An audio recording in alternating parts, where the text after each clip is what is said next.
And we are live. It is Sunday morning. We're doing a little bit of Sunday morning songwriting. Good morning, everybody. I'm Chad Shank, based in sub-zero Minneapolis, Minnesota. It's about 9 below zero today. Wind chills in the double digits below zero. So I am staying warm. I've got my coffee. Hopefully, you have your coffee as well. But welcome to At Home Songwriting. Today we have a special guest hanging out with us, Jeremy Voltz, who's been on the channel before. We had a chance to talk to him last year before his album was finished. He had just released a new single and was in the process of working on a new project. And since then, the album has come out, and I'm super excited to just chit chat and talk about what he has going on. And then also, if you have questions or anything you want us to talk about, definitely let us know as well, because it looks like a few of you are joining us as well. But joining us from Canada across the border, Jeremy Voltz. Jeremy, welcome back to the channel. Thanks, Chad. Thanks for having me. It is cold here, but not as cold. So you win the cold award. Yeah, so it's definitely cold, and it's been we had a really mild December. Like, we had rain on Christmas. Like, that never happens, right? Like, it just Yeah. never happens. And we have had very little snow, but now it's just super cold. But we're used to that this time of year. I keep saying it's one more day closer to spring, so we're used to it. We're Minnesotan, but Yeah, it's the way to look at it. Yeah, similarly, I went back to the States where my family is for the holidays, and it was like 65-degree Christmas. It was like spring. Yeah. yeah. Mark says that's not a award anyone wants, like the Sub-Zero award. Yeah, It's no. true. Awesome. Well, welcome back. We could talk about weather for a long time, but it's always fun to talk about music with you. So last time we visited, you had just released a single called Miracles. And before I forget, I also want to congratulate you. One of your other singles, I just saw that you have surpassed 5 million streams. Yeah. Like, that is amazing. Thanks. It was really crazy because actually I have it here. We had made this fake like gold record that says congrats, 500,000 streams, love Spotify. My friend made that for me, and that was only like a year ago. So the song has just in the last, maybe it was a year and a half ago, the song in the last year has just like taken off. And the song was released like 5 years ago in 2018. So it's interesting, like that Spotify's algorithm will, still even with older songs, really like ramp it up if they see that people like it and are listening to it and sharing it and stuff like that. So that's just really cool to see kind of an older song get that bump, which is really great. So I know that Neil Modi says Yeah. hi. So from Song Talk up there in Toronto as well. Um, Hi, Neil. Hi, Mark. so the thing about what you just said about the Spotify algorithm, I was thinking about this the other day because I've seen The Weeknd has had older songs that have become hits. Mhm. Taylor Swift, I mean, she's an outlier, but her song "Cruel Summer," was released a few years ago, and then it finally sort of got wings this year. Mm. You had the Running Up That Hill. Oh, I'm spacing on her name right now. Somebody can Yeah. say it. Kate Bush. Yeah. Yes, I wanted to say yes. Okay. Um, but isn't that cool in like music now? It's like the catalog of music that's available just keeps growing, and you could literally have older songs sort of find a new audience. Have you I was, I mean, yeah. And I was reading a thread this morning on Reddit, which I'm on way too much when I wake up. But um, and it was really interesting thread because it was making the claim that like a few years ago, um, maybe like 5, 6 years ago, and this was an audio engineering thread, but it was about mixing, and that people really wanted like clarity of the mix and really clean production and all that stuff. And then lately, there's been a movement towards vibe. Just like, does this song fit a particular feeling and emotion perfectly, and like encapsulate that absolutely perfectly? And and they were making the claim that short form content is really driving that. TikTok's really driving that because it's like if somebody has a 30-second video and they want that perfect sound bite that encapsulates that, it doesn't matter if the song is new or if the production is perfect or clean or modern or loud or whatever. It's like they're just looking for that perfect thing that encapsulates that emotion. And so similarly, it's like I think old songs could potentially hit that vibe really well. And it's like it's going a lot more towards vibe, I guess. Yeah, which is really Interesting. mhm, So your song then, I know you just said it was released in 2018, mhm. recently surpassed 5 million, but you said it was only about a half a million last year. So Exactly. Yeah, maybe a year and a half ago, half a so million. that's like a lot of growth within a short amount of time. Do you Yeah. have any sense of what do you think it was just the algorithm, or was there something else that built on that?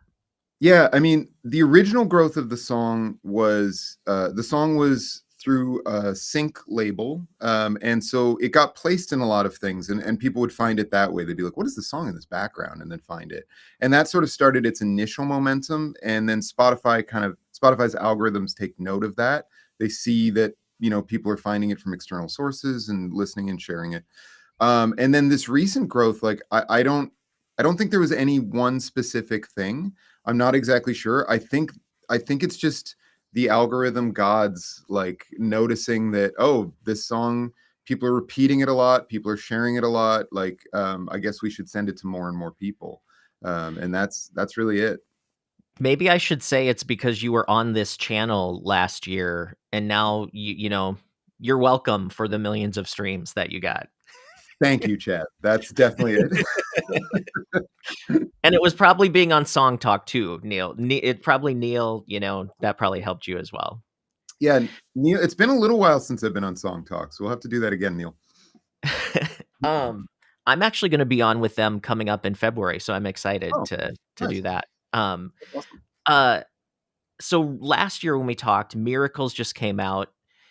You also had other singles that were on deck. The album Mhm. was sort of in the works. Yeah. Um, we were talking before this, so the album is out now. It's called Runaway, is that correct? Running Away. Running Away. Yeah, which is the title track of the album, so it's the first track. Yeah. So tell us about the album. I know last time you said it was a little bit different from what you've been doing. So it was a little bit grittier. You kind of, um, uh, you said it was going somewhere where you hadn't gone before. You had met a producer or met a fellow songwriter, and sort of what was that evolution of the album to kind of refresh people? Yeah. Yeah, like you said, it was a really collaborative album. I met this guy who's now my BFF, Oliver, in this artist entrepreneurship camp that they run in Toronto through Canada's Music Incubator. It's like this 8-week program. You learn all about music business, music industry. It's really awesome. And I met this guy, and like, we didn't really hit it off that much in the 8-week thing, but at the last day, he was like, come stay on my couch, open for me in a festival. Let's like work on some music. And I was like, sure. So he lives in Montreal. I live in Toronto. I took the train. I didn't know how this was going to go. Like we were really different people. And man, there's something to be said for finding someone you work really well with who isn't exactly like you. Like they're good at the things you're not good at, and vice versa. And that was exactly it. Like we just worked so well together. And that first week where I was staying on his couch, we did Miracles. And we were like, this song is awesome. And it was like he did like romantic pop, I did acoustic folk, and Miracles was none of those. Like it was just neither of those styles. It was just this weird thing that we created completely like outside of what we do, and we just really like loved it. We were just playing around. And so over the course of years, I would go to Montreal and we would do another song like a week at a time, or maybe a couple songs, until we kind of put together this album. It was so cool, like working with him, just working with a collaborator, being able to bounce ideas off. Like I felt like we were really good at challenging each other respectfully. It was like if somebody would bring an idea, it's like, I love that idea. And this I think would even make that idea better. And then it's like, yes. And so like you just get to like kind of brick by brick build to something that you wouldn't have been able to do by yourself. So amazing experience. Super proud of this album. Like, I think it just sounds like $1,000,000, and this is really cool. It does sound expensive. I'm assuming it, since you recorded it from, his place, it wasn't as expensive, but that's the beauty of the time we live in, right? Yeah, he is an incredibly talented producer. And if anybody needs a producer, like Oliver Charles Montreal is just like unbelievably good. And we did it, yeah, from his sort of like bedroom studio, but he has some really nice gear. And he is Cool. the most methodical person I've ever worked with. Like, you know, Interesting. because he's a singer himself, so even he would get me to sing in ways I'd never sung before, and could describe kind of how to do things, and like we would just do vocal take after vocal take until the sound was exactly perfect. And for me, like, that was such an interesting challenge. Like, a lot of times I'll go into the studio, do a couple takes, people are like, yeah, that was great, but like Oliver was like, that was good, but like just a little bit more air on this word, a little like pre-compressed just a little bit on this line. Like, it was so cool working with him. Cool. So, what did the songwriting process look like then? Were you, like, writing to tracks that he produced, or were you both sort of sitting down together? What was kind of the actual co-writing process? Yeah, he was really like learning to produce with me, so he didn't have pre done stuff. We sat at the computer together building stuff, like, and it took forever. Like, it's not a fast way of working. Like, each song took like a full kind of week to create, and then he would go and spend a bunch of time like perfecting it and making it really shine. So I mean, it would be like, how about this, and then it'd be like, okay, but how about this? I mean, like, we were really going back and forth. Generally, we'd start with the music for the most part, music and melody, and then we would spend like a day or two on lyrics and just sit in the kitchen with notepads and really like go through the words. I do, when I write myself, I tend to do it differently. I'll do lyrics and melody at the same time, and then music later. I'll do the chords and stuff later, because I feel like the chords can kind of change around, and it doesn't necessarily impact the melody and lyrics so much. Sure. So it was cool to work in this sort of different style. So, were you coming up with chords and then melody, do you think, or um was it, uh I lost my train of thought because, like, right right when that happened, I touched a key on my keyboard, and I was like, "Did I just do something?" So, were you writing then a melody too, like a chord progression, or were you kind of doing what you just said, where you're coming up with a melody and then sort of finding chords for it, or was it a little bit of everything? Yeah, it was usually like we would often solidify chords and bass line. And the Mm, bass, we really focused on the bass on this album, like these really gritty, distorted basses. And often it would be like an organ, like a Rhodes or a Wurlitzer or something, through a guitar amp. That was like the patch that we really used a lot on this thing. cool. So you get this really distorted organ. It was really cool as a bass. Distorted Organ sounds like a band name too, by the Yeah, way. but like a bodily organ. This is definitely a metal Yeah, band. Yeah. yeah. Yeah, and like, so, and the bass lines, it was like, when you're starting with a bass line, you know, you tend to make them weird, like, because a bass line that's kind of going through really standard chord progressions is kind of boring if you're starting with that. So like, we would tend to go to really non-diatonic strange notes on these bass lines, and then it's like, well, what chord supports these weird bass lines? And then that really brought us out of kind of the normal like 1-4-5 writing, and the chords are weird on this album. and then Yeah. and then we would sort of craft melody that could flow through those chords nicely. That was often how we do it. Yeah. When you do listen to the album, what you just said about, the chords not being sort of the traditional, like, commercial chords, that's Mhm. 100% true. Like, the album doesn't sound, uh, predictable, really. Like, you Mhm. don't necessarily know where you're taking it, and it has, you used this term before we came on, but you said grandiose, and that's kind of what that sounds like too. Yeah, it was like we wanted this really the big gritty sound, and so and we did a lot of vocal layers, and we realized like, yeah, it's not a religious album or anything, but it's like it has this like sort of churchy kind of like giant sound that just feels like huge.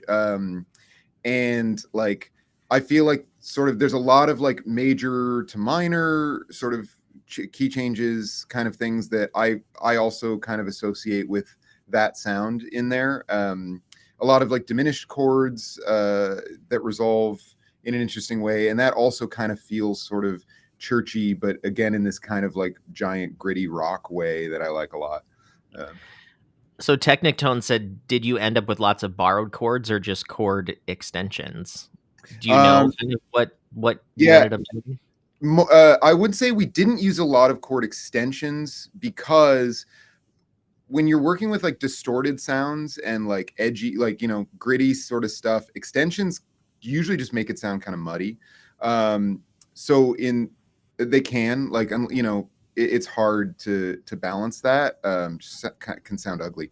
So it's a lot of borrowed chords. So for people who don't know, like a borrowed chord is chords that aren't in the key that you're playing. They're outside of the key, and you might use those chords to transition to another key or something like that to kind of move into a different space, or just use it as like a moment of strange sounding focus and then back. So yeah, a lot of borrowed chords, I would say. Mark says, "Is that math PhD influence of random bass walk?" So, aren't you originally a mathematician or something? Like, Yeah, that's what you went to yeah. school for. Mark's a good friend of mine, and he's calling out. I was a mathematician. I moved to Toronto to U of T to do my PhD in math. I got super burned out at the end of it, and I was like, I'm going to take a year off when I defended and got my PhD. I'm going to take a year off, and I'm going to do music full time and like see how that feels, and then I'll struggle and fail, and then I'll go back to math. But I didn't fail, which was great, and that music career sort of kind of launched better than I had hoped or expected. And I was like, well, I'm having a lot of fun and this is great and going well. So I kept with it. And I was like 6 years ago. So Awesome. yeah. Awesome. Mhm. Um, so I know you mentioned when you were writing this album, you said it took quite a bit of time, like a song a week at a time. How long did the album take kind of start to finish? What did that look like? It took 5 years Oh, wow. because we were not good at writing virtually. And I don't know if you guys heard about this pandemic thing that happened, but it was sort of a big deal. But it made it's sort of impossible to work together. Like we couldn't visit each other. So that was a big hiatus. And so during COVID, I kind of recorded a different album during COVID that I could do remotely at home with my band, and that was a much more organic album, and we released that, and that was really cool and did better than I had expected. We won Album of the Year at the Ontario Folk Music Awards with that album, which was huge. So it was really cool. And then once COVID and things sort of opened up, and I could go back to Montreal, we were able to finish up the album, do the last few songs, and finish it. So it was a long process, and it was cool how we changed and leveled up over that time as well. Like you can tell a difference between the early songs and the later songs on that album for sure. How many like, did you only record the songs that made it, or did you record more songs and then pick and choose? Yeah, we recorded only one extra song that was had a lot of potential and was good, but it was like this. It's just not quite what we want, and that's still sitting on my hard drive somewhere. Yeah. Got it, yeah. Mm. So, this style, you said it wasn't your style, it wasn't your producer's style necessarily, so it was kind of this new thing that you did together. Before we were on, you were talking about you were actually worried about people responding to it. Can you tell us about, kind of from an artistic perspective, taking a little, change in direction? What was that like for you as an artist? Yeah, that's a great question. I was really worried about it, as you said, and like, and it's funny because everybody has a different perspective depending on where they are in the music industry when you ask them for advice. Any creative friend I asked, any music friend, they'd listen and they'd be like, this is different. It's a different act. You should create a new name. You should release this separately. I don't think this is like Jeremy Voltz. Like it wouldn't play in the same spaces. Like what I had done previously would be a little more folk, a little more stuff like that. This is being played in a different arena venue. And then any music industry person, any publisher I spoke to or marketing person, they'd be like, oh God, don't create a new act. They're like, you got to build that act up from scratch. You got to market it. Now you're marketing two acts. Like you barely have enough time to market one. And they were like, people will come along for the ride. It still sounds like you. It's still your voice. It's still your words. Like, don't overthink it. So it was really tough because I was getting advice from different people. um, but we just decided to release it as me, and it's been actually really interesting and tough, because like we were talking about before, Spotify, a lot of that is algorithmic. Spotify sends stuff via Discover Weekly or whatever to people they think will like this music, and that algorithm is based on artists you sound like and what the people who like the music you like are listening to and stuff like that. So when this came out, it didn't get a lot of algorithmic love because it was so different than the things that my algorithm was sort of tuned to. And it was hard to get Spotify to like send that to the right people because it was a new audience.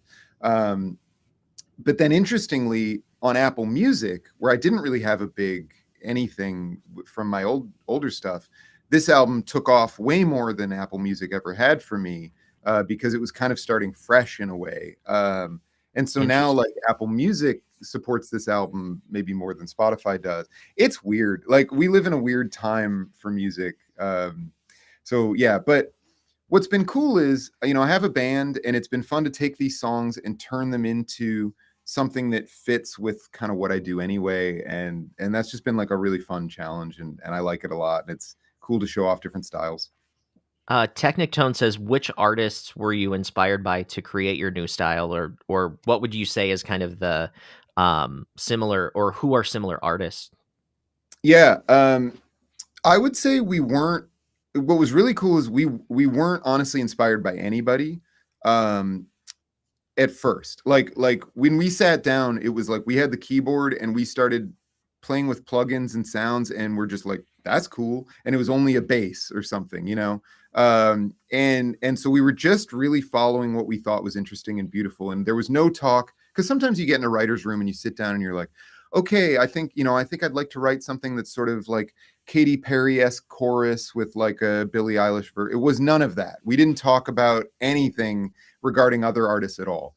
And then once we made Miracles, we were like, what is this? And then, and then we sort of talked about like, well, I guess it's kind of Imagine Dragons. It's kind of Ambassadors Act or Ex Ambassadors. It's kind of Rag and Bone Man. The like those were sort of the names that came up, but that only happened after we made that first song, really. That's interesting. Yeah, like as I listened to the album again yesterday and part of today because I wanted to refresh. It had been a little bit since I listened to it, but there I couldn't nail down like one specific like place that I heard influences from, but some of the things that you just said definitely stood out to me. But it still has you, like you said, it has your voice to it. So your previous songs, that's still there, but it's definitely different. And it has you mentioned the word vibe before. Like the whole album has sort of a vibe. Um Nice. Yeah. and it And, hmm, It go ahead. starts darker. I feel like it starts darker and then it gets lighter as it goes on. I don't know if that was on purpose or if that was what you were thinking or what went into that. Yeah, it was actually, sort of on purpose. We originally weren't going to make a full album. We were going to do like an EP, and all the dark songs were made first, and we were like, cool. There's this like dark EP, and then it was like, what if we do like a light EP after, and we release it as two sides, like a dark and a light. And so the later half of the album, we were like, was intentionally lighter songs, more Cool. hopeful, more uplifting, like a little more major sounding. But then we sort of scrapped the two EP idea, and just made a full length because we were like, well, you know what, this feels okay. That, and also like from an industry standpoint, it was a bit of a tactical move of like, awards and things like that. Generally, like, it needs to be a full length album. It's hard to kind of like you don't get awards for EPs and stuff like that, generally speaking. So it was Mm, a tactical marketing decision to make it all one album. But that sort of explains that light to dark kind of transition you're talking about, or dark to light, I mean. cool. So Mhm. now once the album does come out, you said you have a band. Are you supporting it, like, doing gigging full time, or, like, what's been that process once the album has been out? Yeah. The answer is no, generally speaking, because it came out in end of October, and then sort of winter hit, and now it's January. So we haven't really had a chance to. The band, we were playing some of the singles live throughout last summer, but then some of them just like didn't work with a band. It was like, there's a lot Interesting. of electronic pop production on this album, and we'd try things and it'd be like, yeah, it kind of sucks. And so then, and then it was like, okay, well then maybe the way to do this is to play to tracks, which is very common, right? And a Right. lot of bigger pop acts do that. And so I sort of bounced out some tracks and tried it at home and played to that, and the band tried a bit of that. And the thing is like the music tradition I grew up playing live was always really organic. I like playing with people in a room. I don't like playing to tracks, just personally. Yeah, And I tried to sort of learn to love it a bit last summer, and like I really struggled with it. So yeah, that was tough. So we took the songs that we could do and do them justice, and we kind of had to leave some by the wayside that just wouldn't really work in that form. that makes sense. Mhm. Um, are you thinking about new albums? Are you writing new stuff now, or kind of where are you at in the creative space? Yeah, I'm 2024. I'm extremely excited about. I've just been, because I was focusing on this album and I'd done that last album over COVID. I have had a lot of songs that have just been sitting in my brain and on my drive, and so I've rented a cottage for next week in the woods, and I'm just gonna go and lock myself in this cottage. Hopefully, there's some snow, and I'm gonna just finish these songs. And I'm going to try for these songs to purposely not collaborate. Actually, I love working with Oliver. I love collaboration, but at the same time, it's like these songs feel really personal and earnest in a way that I don't actually feel comfortable letting people touch them, and I just want to get them across the finish line myself. Cool. And I'm just really like pumped to do that. There's some really strong songs in there that I'm excited about. Is the plan then to release them at some point? Yeah, I'm gonna release them this year. The old model of like release a full length, then tour it for a year or even two, and then 3 years later release another full length. That's unfortunately a bit dead. Yeah, I think we have to be consistently releasing music nowadays. So yeah, I can't wait too long. Like I would love the old style of like, well, it took 5 years to make that album. Like, how can you expect me to release music so quickly after that album came out? And we're yeah. still marketing and pushing that album, of course. But at the same time, yeah, I got to keep making hits. Neil asked if you'll have internet access at the cottage. Yeah, I want to just talk about a few comments. Yeah, I will have internet access, but I hope not to use it too much. I'm going to go old school with like a journal and handwriting lyrics. Usually I use like Google Drive, but I think there's something to be said for like handwriting. So we'll be doing that. Cool. And then Neil also talked about Marlon Chaplin, who is a great artist. I used to be in a band with him, actually. I played bass, he played guitar, and his partner sang. He's a really great dude. And yeah, he's awesome. Definitely check him out. Cool. I was gonna ask you if you knew who that was, so that's awesome. Yeah, yeah. Um, do you see these new songs being more just acoustic, like you and a guitar, or like, uh Yeah, because that's the thing. Like I said, One Day at a Time, which is my big song that I released like 5 years ago, just hit 5 million streams. It's still really healthy on Spotify and on streaming, and I can't ignore that. And I would like to serve that audience also, and I don't think they were served by this last album. And people were served by this last album. A lot of people really love this album, particularly like I said on Apple Music. But so I'm gonna try not that I'm trying to do that song again. That song exists. I'm very happy with it, but Yeah. that is the sort of the more natural way I write. If left to my own devices and I'm not collaborating, that's kind of what I do. And that's sort of my like earnest artistic voice. And I do want to get back to that a bit. So, and also I produced that song in my bedroom, myself. I recorded it myself for free.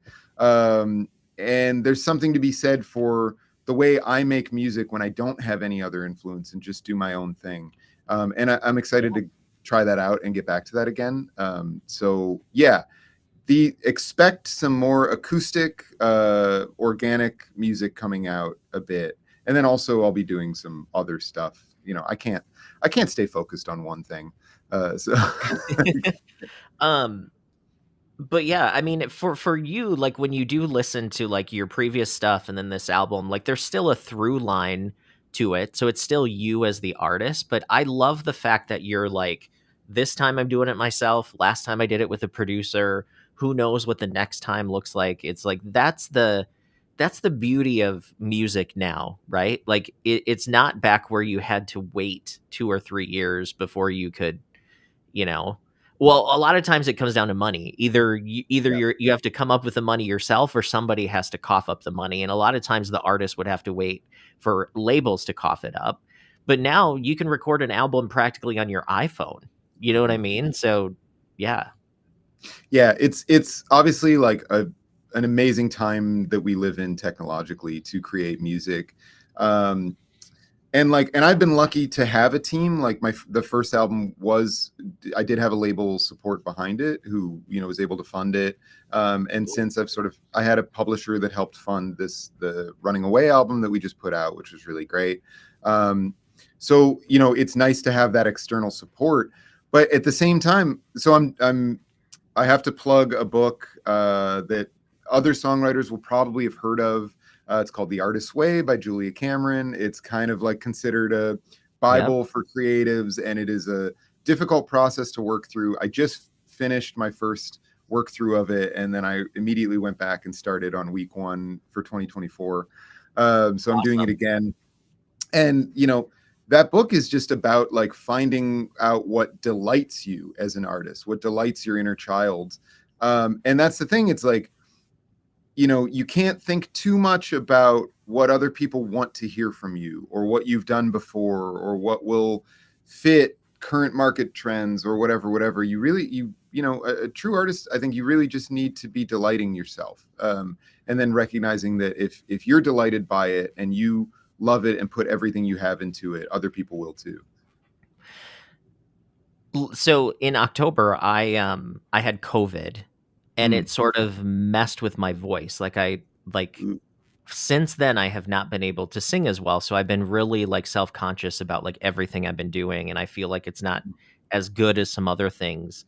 Not looking for sympathy, but do you have times where you look at your own work and you're like, "Ugh, like, I need to get out of this slump"? I know you said we just talked about delight, you have to delight yourself, but do you have those moments too? Yeah, like, I mean, for sure. I think every artist goes, being an artist is just ups and downs constantly. I think oftentimes, actually, when I open up like an old session or something that I'm like, this is going to be bad, it's usually better than I always think it's going to be. And it's always like, well, there was something here. And a lot of times, I'm more of an ideas guy, and I have a lot of music imagination. So when I open up something and I hear what I was trying to do, or I'm hearing what it could be, or I'm hearing the idea that was a good idea, I'm still delighted by that thing, even if I recognize like, okay, yeah, but I'm flat or pitchy or the tempo's off or like whatever. Like it's easy to Yeah. hear the mistakes, but I think it's also really important to recognize like, but there's a good idea here. And if this was executed differently, I think there's really something there, because the execution can always change. You could write a song and you could record it 10 different ways. You could hire another singer to record it even, and release it as a producer or something like that. Like the execution should always be thought of as separate from the idea, in my opinion. Interesting. Yeah. Mhm. I just wish I had your voice, that's the deal. Well, Yeah, I mean, I recognize I'm really lucky to have the voice I have, and I didn't do a lot of vocal training as a kid. Like I was, it just sort of came out, and it came from singing loudly in the car, during my high school years. But and so I was always a singer, right? I would do cover gigs, I would sing other people's songs. Um, but the songwriting is the thing I had to fight for, because when I started Mhm. writing songs, it was absolutely horrible, and it drove me crazy. And my problem solving brain would not let go of, like, why do I love the Stevie Wonder song so much? And when I try to do something similar, it's absolute garbage. And I was so hard on Yeah. myself as a songwriter, but and I just became obsessed. And that's where I really had to do the work. Um, we were talking about Spotify earlier, algorithms, playlists, all of those things. How so I've been listening to these different playlists because I've have some publisher connections, and they're like, we listen to certain playlists on Spotify, and if you want to sort of know what's coming next and sort of what's happening, like listen to these specific playlists and like different things like that. I listen to the playlists and every single song sounds exactly the same. I can't tell the artists apart. Yeah. Um, I've always been a person that gets mad when people say like, "Oh, well, music, everything just sounds the same." And a lot of times people say that about pop. I'm actually talking about if you've listened to any country playlists lately, Mhm. country is really there too. Like, what do you think about this? I guess playlistization of music now. Like, have you experienced that, or what are some thoughts that you have there? Absolutely. Like for this album, I worked with a marketing team, Auteur Research. They're awesome, based here in Canada, and they started as a playlister, and they'll be very upfront. They'll just be like, this song is too weird to be well defined for a playlist. And we had that problem a lot with this album because, like you said, this album is like, it's not exactly anything I've heard before, which is what making art should be and is. But yeah, but I also understand it because, if you are going to, I don't know, go into your kitchen to cook or something, and you just want to put on a playlist of something that you enjoy and you love, like, I get wanting to kind of commodify that and just have a playlist that's really, really cohesive and makes sort of sense to the listener and user.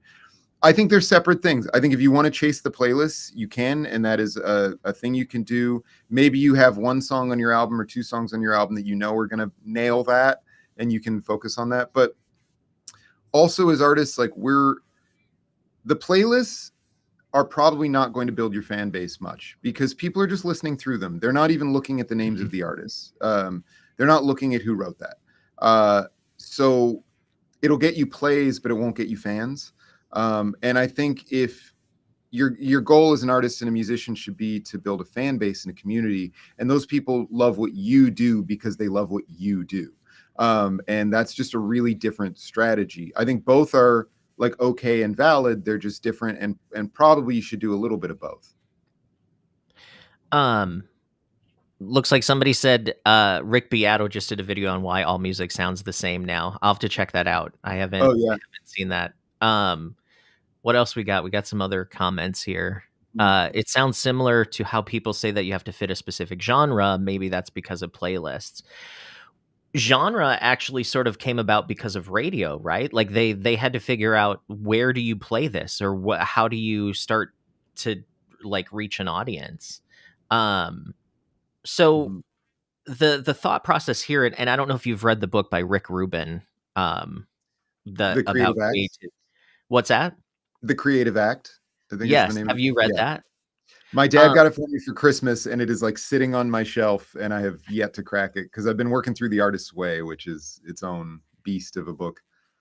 they're both, yeah, both are great, The Artist Way and Rick. But I watched a video by Cosmic Academy, who's also on YouTube, and Cosmic Academy is kind of a artist development company, and they said their point was there's a difference between art and commerce, right? Mhm. Where, Rick Rubin is very much on the art, like, let it speak to you, just do what you want, like, don't think about the audience until it's done, like, just when it's done, find the audience for it.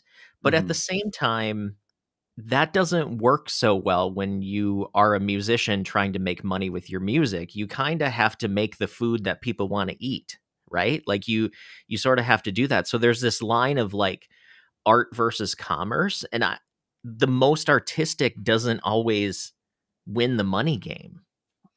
Does that make any sense? It does, yeah. The truth lies in the middle somewhere. Sure.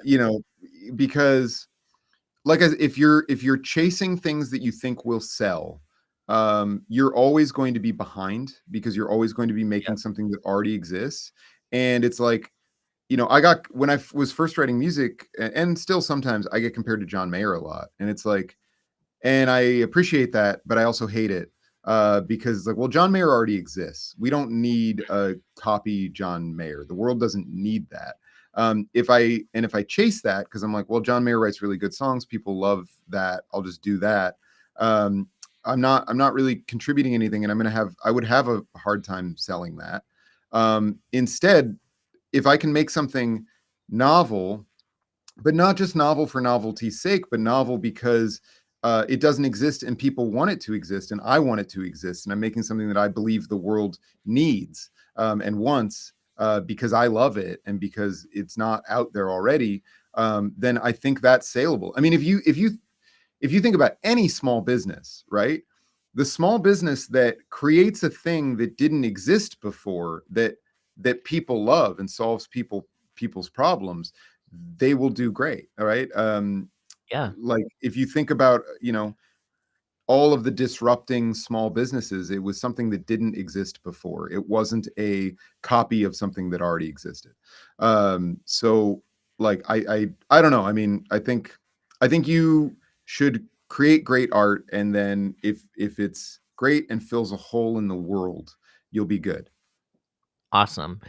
So, Jeanette has a question. She said, "Your best qualities when you discovered evolving in songwriting." So I think that means, what did you discover about yourself within songwriting? Like, what are some of the things that what are some of the best parts of songwriting for you? I think that's what she means. And Yeah. Jeanette, you can clarify that.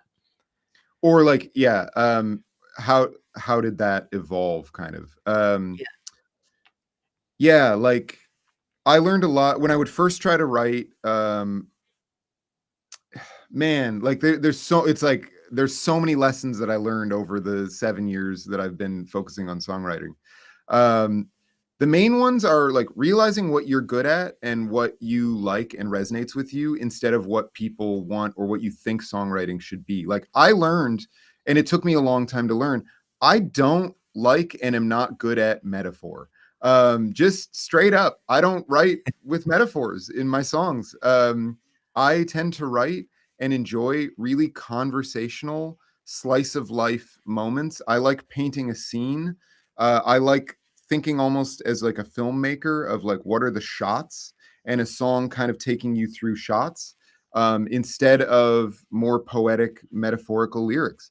And that took a really long time to learn because I would try to write metaphor because I was like, well, you're supposed to write poetry metaphor, and it was bad, and I didn't like it, and it hurt me to read what I had written. I'm like, this is awful, um, and like learning what you like and resonate with you is one of the most important lessons. And that's just one example. There's so many examples of like, about trying to fit too many lyrics into too small a space, letting things breathe, giving space, repeating is okay. Like there's so many lessons that you learn over time, and it's a journey, and you just have to always think of yourself as you always have to think songwriting is a skill that I get better at over time. um Mhm. that's Yes. it. Yeah, it's a skill. Technic Tone says, if songwriters weren't creative and didn't dive into experimentation, there wouldn't be any new genres. Yeah, Absolutely. And a yeah, lot of new genres come from fusing genres together. yeah. Um, I mean, my example of this in the last like 5 to 10 years, I would argue that Billie Eilish really created a genre herself. I Yeah. think her recording style and production style that Phineas did, like, and her vocal style and production did not really exist before her. And she blew up. Of course, it was incredible. It's so compelling. Bad Guy was it was an amazing track um, because it wasn't copying anyone. Right. Yeah. Mhm. And now you have a bunch of artists who are trying to sound like Billy because that made money, and then everybody else wants money. So that's Exactly. yeah. Yeah. It's Try to be Billy. Don't try to be the people copying Billy. Yeah. correct. Or try to be yourself with influences of Billy, right? Like, Yeah. yeah. And that's Mhm. been the music industry for forever. It's always been, whatever's big, it's sort of everybody starts doing that. The market gets saturated and then something else comes up. Um, yeah, for sure. Mhm. Um, you said something before that really there's a lot of people that disagree with it. You said songwriting is a skill that you can get better at. Yeah. I get so much like hate mail from people who are saying like you can't teach songwriting. You can't improve songwriting. You either have it or you don't. And I'm like, that's a really sad, depressing view on it, right? Like Mhm. I totally am in the mind in the and I'm myself proof that like you have to practice it. You have to work on it. Like it's a constant learning. It's a constant doing thing. And I'm assuming that's kind of for you, that's how that is as well. Yeah, I mean, I think that's a wild take that anybody would say that, because if you think of any other art discipline, novelists, visual artists, like they work on their craft. They study. It's a common technique in visual art to do master studies where you just recreate someone else's art to learn. All of those things are recognized as skills. Glass blowing, you have to learn so much about the nature of glass and how to work with it. Yeah, all art is a skill in many ways. The I will say though, I think there is a nugget of truth to what they're saying, which is as follows. I do think I hear a lot of songs where the person is very skilled at songwriting and they've clearly worked on their craft, but there's no substance to the song because the idea itself that they worked on and the thing that they applied their skill to just wasn't that good. It didn't really have anything that speaks to you or speaks to anyone. It's maybe an idea that's been done a lot, many times before, and maybe they have some clever phrases and clever turns of clever ideas in the construction of it, but the fundamental idea, I just don't think it's saying anything. And the ability to say something meaningful and have that as your core idea, I think that comes from being an interesting person. Mhm. Uh, my wife and I used to do a lot of improv comedy, and which is a great art form. It's really fun, and it really is synergistic with songwriting. It really helps you be a better songwriter because you learn that mistakes are golden, failure is great, and ideas can come from anywhere, which is always great as a songwriter. But we did this. We went to Chicago. We did this master class with Mick Napier, who's this really great improv teacher. And he was like, the thing that will make you the best improviser is to become an interesting person. Go take Mm. sailing lessons. Go experience life. Have stories to tell. Gain perspective, and then that will come through the art you do by the nature of gaining wisdom and fun experiences and relationships. Go live, go do Yeah. cool things, and that's, I think, true. Learn the skill of songwriting so that when you have a great idea, you know how to present it to an audience the best. But for those great ideas, those inspirations, those stories, your perspective on things, you have to go live an interesting life. It's funny you say that because when I was in my 20s, I was working with a publisher and I was writing with some writers that had hit songs in the past. And I was kind of young and cocky, I was like 24, 25, and, um they basically said, like, "You haven't lived enough to write the really powerful stuff." Mhm. And I was like, "What are you talking about?" You know what I mean? But now being in my mid-40s, I look back 20 years ago and I think, "God, I was an idiot." Like, I didn't know what they were saying, you know what I Yeah. mean? But yeah, that's exactly what you're saying. You have to have something to write about. And I also, think it's important for songwriters to write about real shit, right? Mhm. Like, stop making up these, "Oh, the first time I saw you, I just lost my marbles and I was so in love with you and I never want this to end." Okay, well, that's fine if you've really felt that, but you need to have a really creative way to say that in a way that hasn't been said before, right? Yeah. And I And and and making things up, and now not being in my 20s, I find that what I wanna write about now is completely different than what I wanted to write about then, and I think that's a good thing, right? Like, report from where you're at, sort of a thing.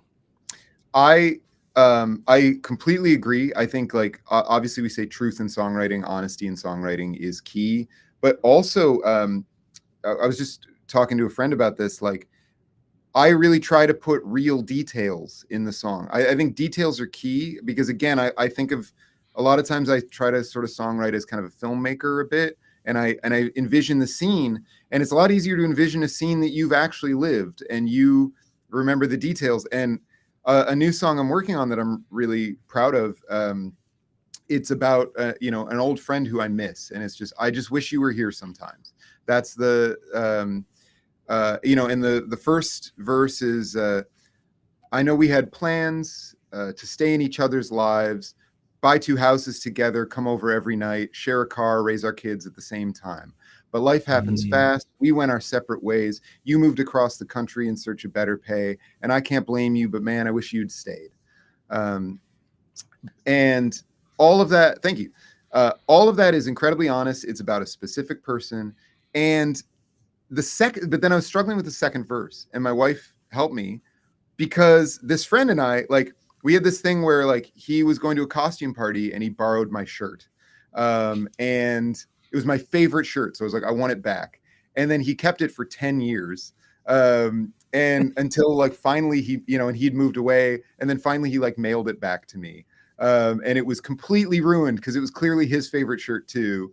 And he had worn it to basically threadbare. And I was like, well, thanks. You know, and so the second verse, I was like, that's such a great weird detail. Like, and you would normally, if you were setting out to write a song about missing somebody, you would never add something like that, but that really happened, and so I want to use that. And so the second verse is I still have your shirt that you lent me on Halloween. I went as you, yeah, and you, yeah, you went as me. No one could tell what the hell we were supposed to be. Um, and and I just like loved that, like, oh yeah, that's a dumb thing you would do in like college or university, where you go as each other for Halloween, and it's just like a dumb little detail, but it adds realism to the song. I love the shirt idea. Like, that's what I'm talking about. Like, that's a really cool concept, and you can think about, like, every time he wore that, he probably remembered you in a weird way, right? Like, Mhm. he knew it was your shirt, Mhm. but it was, like, that connection to the past. Yeah. Um, Technictone says, recently watched Andrea Stolpe talking about writing common themes through a lens to make them new and original. Have you come across that? So that's a question for you. But before you Yeah. answer, I think the Andrea Stolpe group was where I actually discovered you the first time because you've gone to her workshops and things, right? Yeah, exactly. So Andrea Solby is an awesome songwriting coach. Absolutely love her. And I, yeah, me and a friend went and drove down to the Catskills for like a week long retreat with her, and it was awesome. I highly recommend it. It was really great. We did a lot of co-writing with kind of random people, and one of the songs that actually we co-wrote out of that retreat, we ended up recording for a different artist. It's not my song, and it's done like really well. I think it just hit like 150,000 streams, I think, on Spotify. You know, in about a year, and it's just a Awesome. great song. Really proud of it. Yeah, that was an awesome experience. Yeah, the writing through a lens is so good, and if And if you think again about filmmaking, I love comparing filmmaking to songwriting. I think it is the best sort of art form. It's about like, carrying an audience through a story, and letting them experience the story in the right way with, sometimes slow, beautiful shots and then sometimes fast paced action that can all be applied to songwriting. And for me, the lens is like, could be considered genre in filmmaking. It's like, what's a love story through film noir? What's a love story through detective, gritty detective novel? What's the, that's all sort of lens work, and I think is just really great. Like you will get different, like the movie Drive is a great example of like that has such a strong directorial lens and is such a kind of terrible story. Just a story you've seen a million times, guy saves girl. And that's kind of it. There's not much more to it than that, but the lens was so incredible, that movie blew up. That's totally a valid way of songwriting. I think it's great. Um, I Oh, think also, too. sorry, just want to say, Jay Bella, thank you for listening to Running Away, and I really appreciate that, the compliment. Thank you. Awesome. Yeah, and smoky is a good way to describe your voice as well. Yeah. I think uh with Andrea, like when she talks about going through a lens, I think it really is sort of like filmmaking, but also like where's a cool place to put the camera, right? Mm, Like, are you going to do the standard shot, or are you going to look at it from a different perspective? Like in your case, the song that you were talking about, like it would be fun to explore like that t-shirt as sort of or the shirt that he borrowed through the lens of like what did that mean in the relationship and art. Like, is that a metaphor for anything else? I know you said you don't like to write in metaphor, but that's a good way to say like, what, maybe just me thinking out loud, you said that, you gave the shirt to him, it was in good condition, he had it for 10 years, he wore it and it came back and it was well worn. It's like that's a metaphor for like your friendship, right? Like it was new at one point, went through a lot of stuff. We both had times where we were really connected, and now it came back, or it's well worn and it still fits. You know what I mean? So mm. you're thinking of your relationship as that t-shirt. So that's my tip to you, Jeremy, is that's how you think about metaphor, is through the lens like that. Yeah, it's true. I guess my when I when I was first songwriting and I thought about metaphor, I thought about it in the like poetry sense. You're Yeah. absolutely right. I do use metaphor in that whenever I'm thinking about a relationship, I do try to think of a scene that captures that relationship perfectly. And again, and it's still it's kind of a filmmaking thing. It's like, yeah, like we see, a few moments of this person's life and we know everything we need to know about their backstory and what they've gone through and things like that, because we see that the cat litter box hasn't been emptied in a week, and we see that there's a groove worn in their reclining chair, and you see all that stuff and you're like, okay, I get this person a bit just through these little details. And you're right, in a way that is metaphor. And you're right, like you could attach a camera to this shirt in my example, essentially, and you'd see the shirt, you'd see him putting on the shirt over time as a time lapse, and like and you see the journey of that shirt and you see the relationship around that through the lens of the shirt. Yeah. Is totally a way to write. Yeah. Question, this is probably for both of us. Do you think you could change lenses between verses, or would you use the same one for the entire song? Um, so there's two different ways of thinking about this. One is completely changing the scene, completely changing the lens, and having it being more like a travel log. Like here's one situation, chorus, here's something completely different, chorus. Mhm. That usually doesn't build as much like intimacy, and it doesn't help the emotion of the song build as much as if you just continue sort of the same concept with a little bit different of a twist. So like what you were saying with your song as an example, to me anyway, is you're saying this friend moved away, got another job, and you didn't use the word, "Hey, you moved away and got another job." I love the way that you said you showed us it was for more pay or whatever Mhm. the lyric was, which I thought was Yeah. great.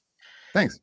So you're kind of zoomed out, like, here's the situation, and now in the second verse, you're zooming in to a more specific scene. Yeah. So it's not completely changing. The It's not a lens. completely new movie, right? It's just we started in the beginning where it's like we're zoomed out on the house or like the helicopter following the car in the movie, and now all of a sudden, second verse, we're in the car, kind of a Yeah. thing, right? Is that how you would think about that too? Yeah, because when I think of the word lens, I think of point of view. And I don't think of sorry, and I don't think of point of it's hard to talk about this stuff because people use different words to mean different things. Like Yeah. when I'm saying point of view, I mean like I don't mean point of view as in like, oh, it's the singer talking and now it's this person talking, or I mean like point of view is like the director of the film's point of view and why they made the film and what they're trying to communicate to the audience.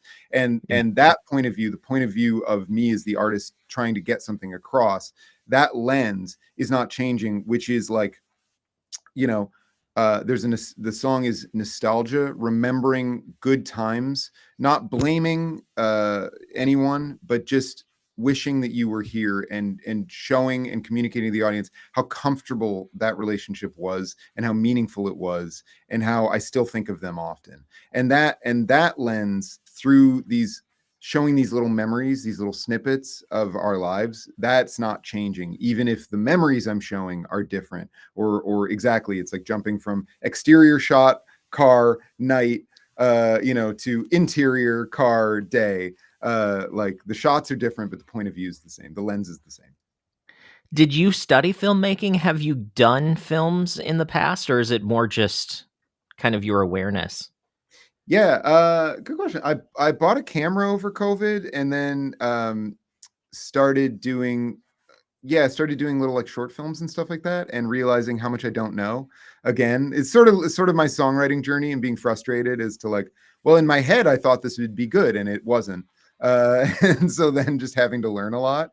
And yeah, like that's taught me a lot is just by doing and failing and then yeah. Yeah. Um, Wally asked, "Can anybody provide info where I can read about Andrea Stolpe's writing themes through a lens?"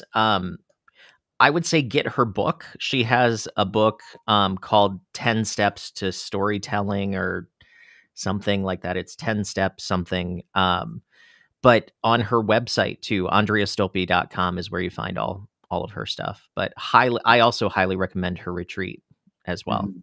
Mhm, mhm. Jay Bell said, took acting classes, totally relate.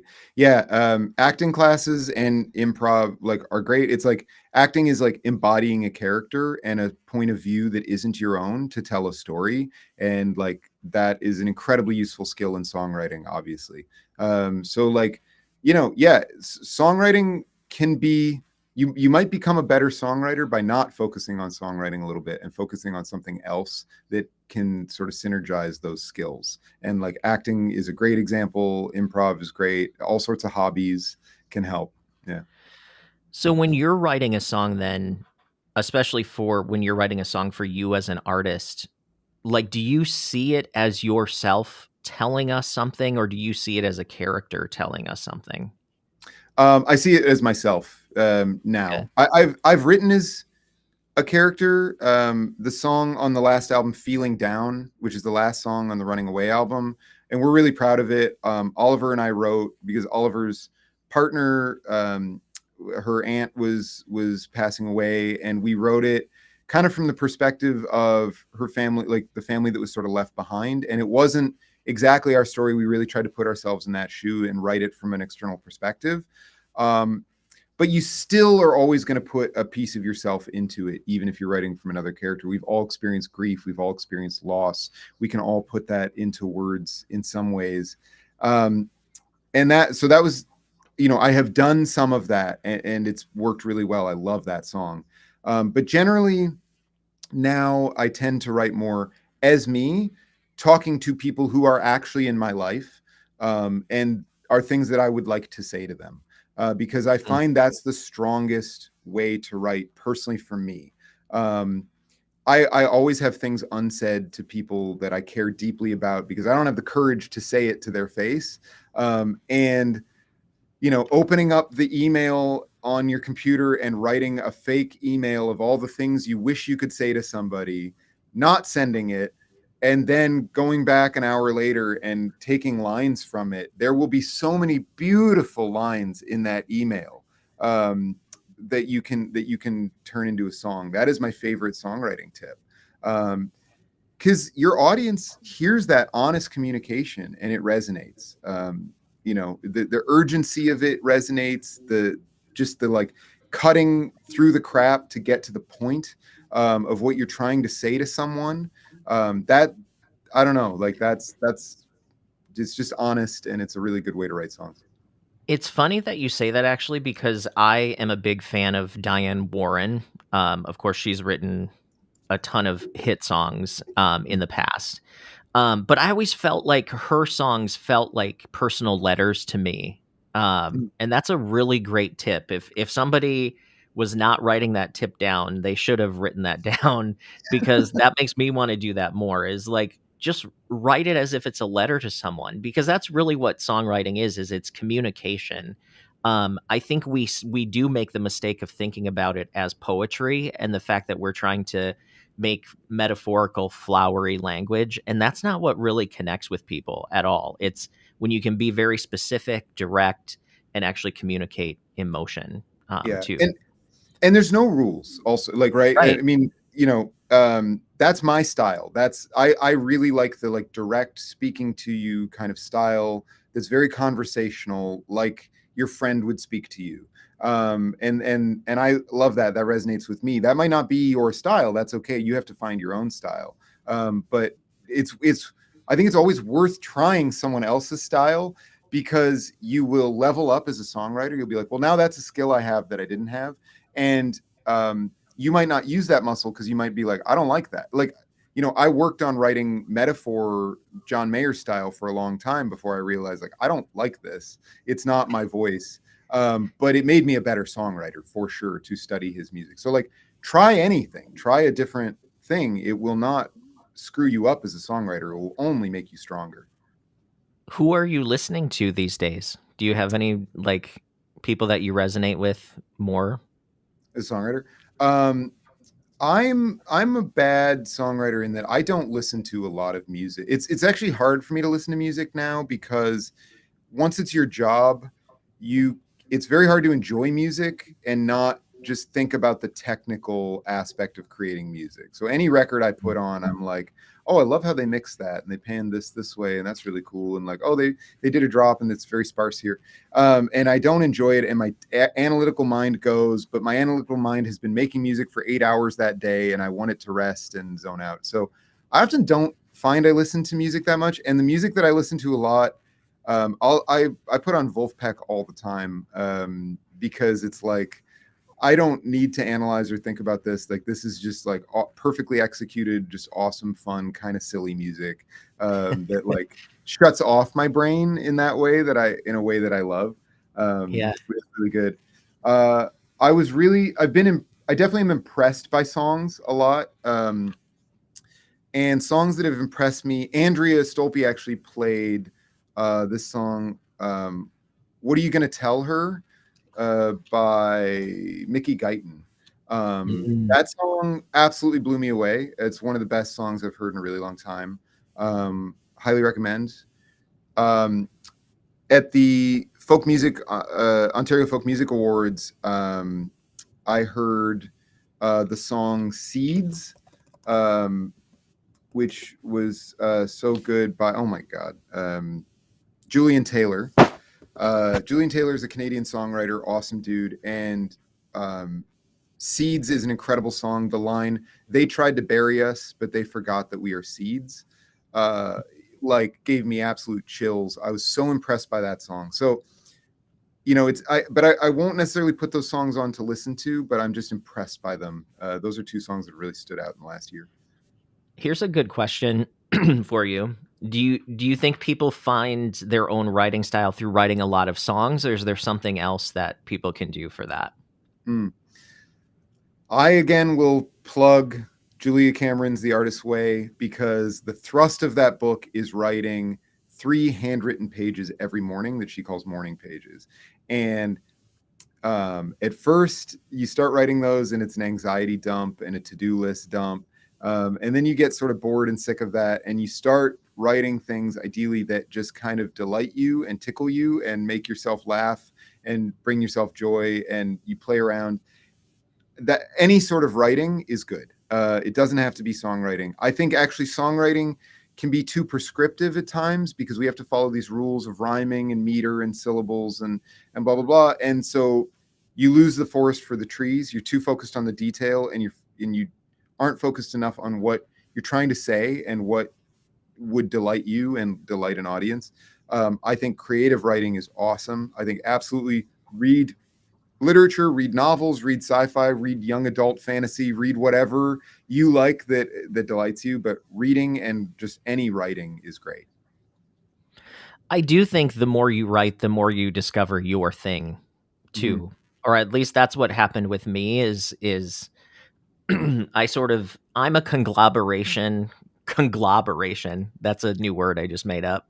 I like it. I'm a glob of all of my, influences thrown together with my own weird twist on it, and no matter how hard I try to escape, like, the chattiness of my songs, it's always there. But then I Mhm. think of other artists like Taylor Swift always sounds like Taylor Swift. Do you Mhm. know what I mean? Like, Yeah. it's okay that I always sound like me, or, you find what your thing is. A lot Yeah, of times too, like you said, like you'll try to write in the style of someone else, and then you'll play it for somebody, and they'll be like, "Yeah, it sounds like you," because you can't turn yourself off as much as you think you can. right. So you don't have to worry about it that much. It will be you because you're you. You Yes. can't turn that off. Like yeah, so you don't have to struggle too much. Um, I love that you mentioned Julia Cameron. I have the book. I've gone through the book, multiple times, but I also have it on Audible, so I'll listen to that. It's just very inspiring, even though it's not directly related to songwriting. It Yeah. it it was formative for me in a lot of different ways. I realized through reading that book, I didn't really accept myself as an artist uh, through that word. That word did not Mm. feel like something I could take ownership of because, like I said, I've got a math background and a very STEM sciencey person. So when I started songwriting, I treated it as an analytical study of artists. Like I'm going to learn how to songwrite through a very scientific way, and I had spreadsheets, and I really did it in an analytical way.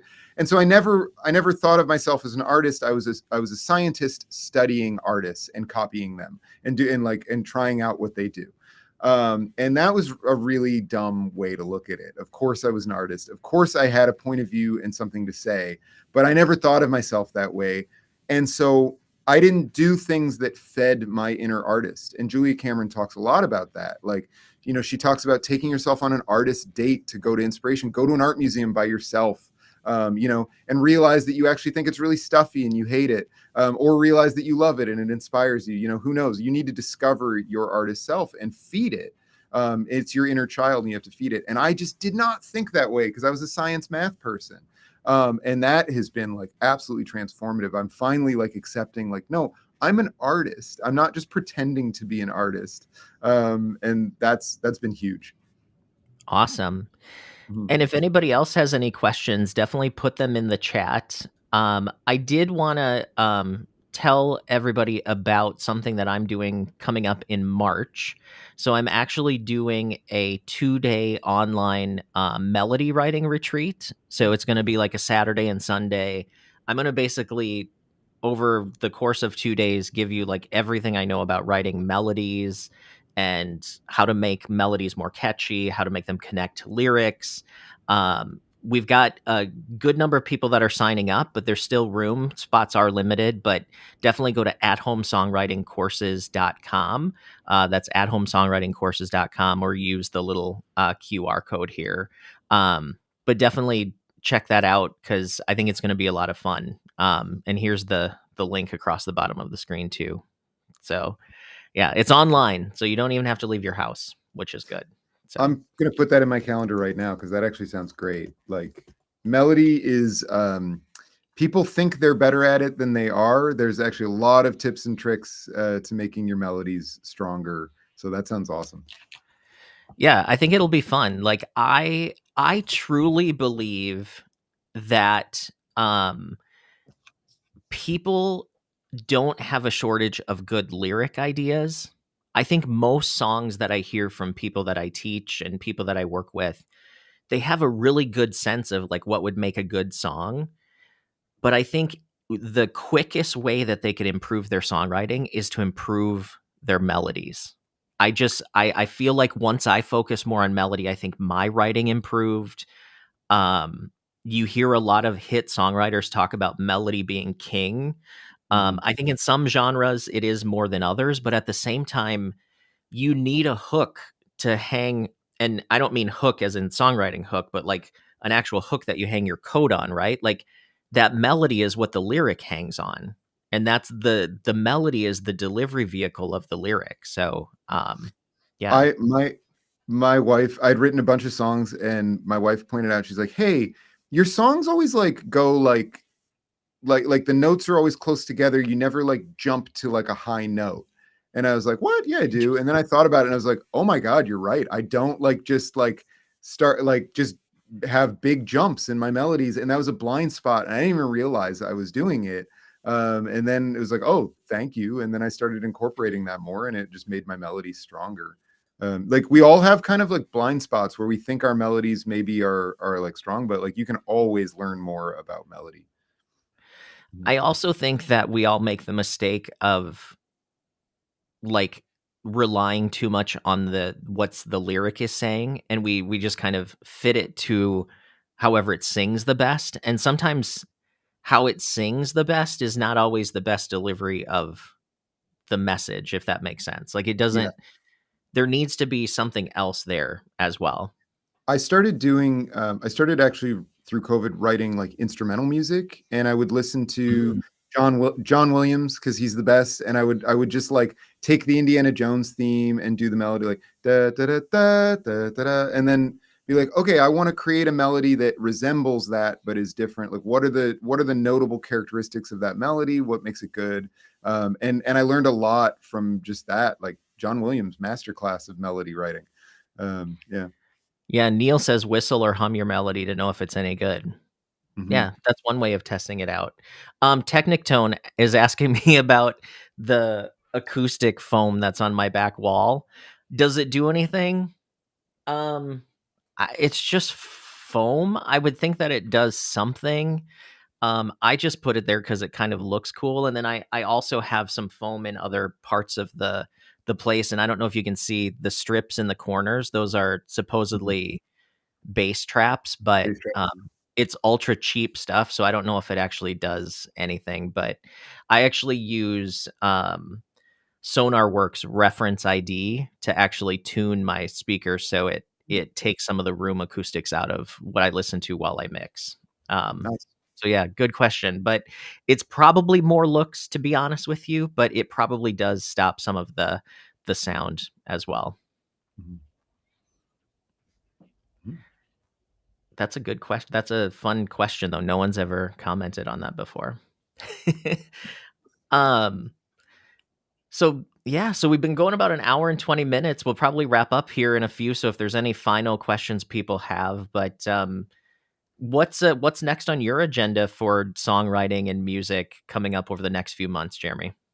Yeah, I've like I said, I've got this like sort of cabin in the woods rented, so I'm gonna go next week and finish a bunch of songs, which I'm really excited about. And then the goal is to try to get back to the kind of like organic writing and release some tunes from that. So you'll be seeing some new music. I'm about to upload a song to distributor now. That it's actually just a cover, but a Van Morrison song that I love and did with my band in my basement, and I just think it's a really great vibe. So I'm going to release that, and then watch out for new music in 2024 that are like, yeah, gonna be like very earnest and like earnest and conversational songs where the lyrics are really forward and present.